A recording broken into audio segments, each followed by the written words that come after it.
The Huawei Watch 2 is one of few watches that supports 4G connectivity, though not in the US, and does fitness tracking as well as any other wearable. The Huawei Watch 2 runs Android Wear 2.0. The only apps that currently offer 4G support on the platform are Uber, Google Play Music, Facebook Messenger and, for some reason, Foursquare. I can see Uber being useful. You'll be able to hail a car if your phone dies on a night out, for instance. Google Play Music will let you stream music without your phone, which is great, but it's a letdown that the more popular Spotify doesn't offer the same.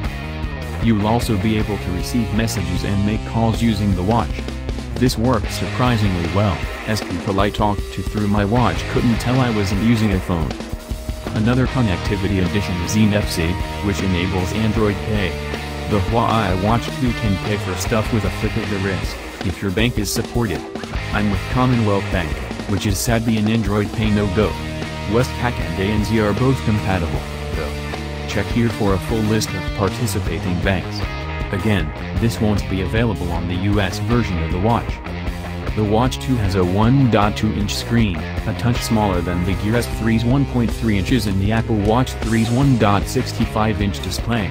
It feels even smaller, though, due to being enclaved by the bezel. The Huawei Watch 2 is a good smartwatch. Everything it does well.